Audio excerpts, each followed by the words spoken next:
అందరికీ నమస్కారం. తెలుగు భాషా వ్యాకరణానికి స్వాగతం. ఈరోజు భాషా వ్యాకరణంలోని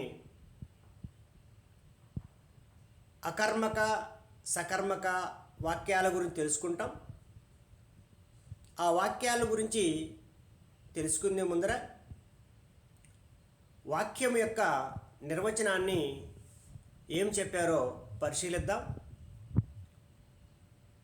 యోగ్యత, ఆకాంక్ష, ఆసక్తి అనే 3 ధర్మాలున్న పద సమూహాన్ని వాక్యమని ప్రౌఢ వ్యాకరణకారుడు శ్రీ బహుజనపల్లి సీతారామాచార్యులు గారు నిర్వచించారు.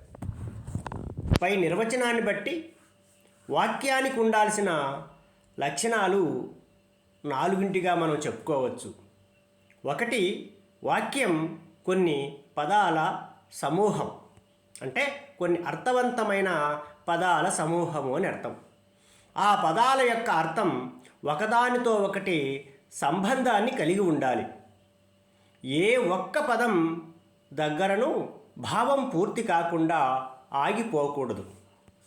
ఆ పదాల ఉచ్చారణలో కాల విరామాలు ఉండరాదు. ఏకవాక్యంలో చెప్పాలంటే పదాల యొక్క అర్థాలకు పరస్పర సంబంధంలో బాధ లేకుండా ఉండుటను వాక్యం అంటారు. ఈ వాక్యాలను 3 రకాలుగా విభజించారు మన వ్యాకరణకారులు.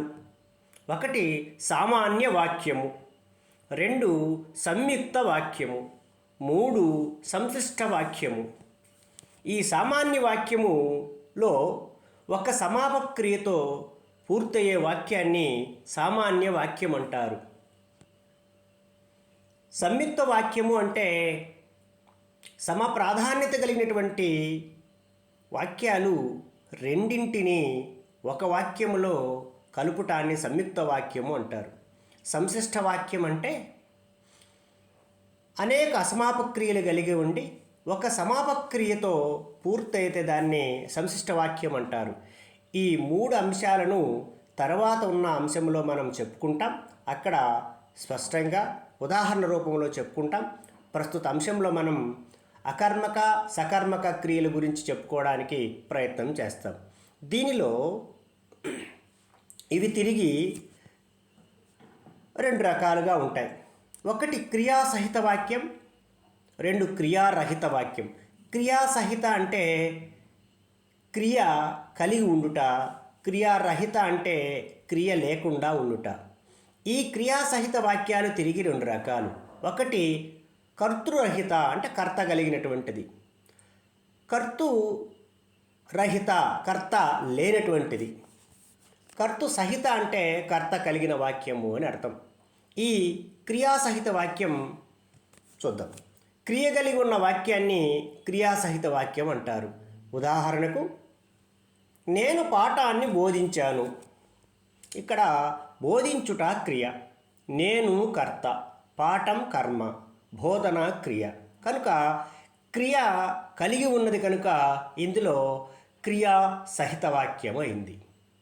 ఇక క్రియారహిత వాక్యాన్ని చూస్తే ఈ వాక్యంలో క్రియ లోపించి ఉంటుంది, అంటే క్రియ ఉండదు. ఉదాహరణకు, అది చెట్టు. ఇందులో క్రియ లేదు, అయినా ఒక అర్థవంతమైన వాక్యమే అది. మరొక ఉదాహరణ, ఆమె డాక్టరు, అతను టీచరు. ఇక ప్రస్తుత విషయానికి వద్దాం. అకర్మక సకర్మక అంటే ఏమిటో. క్రియాసహిత వాక్యాలు 2 రకాలుగా మనం చెప్పుకున్నాం.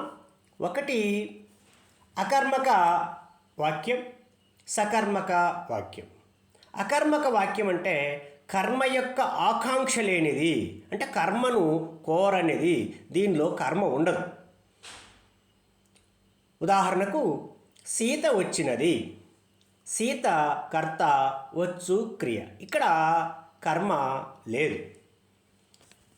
కర్త క్రియ 2 ఉన్నాయి కానీ కర్మ లేదు.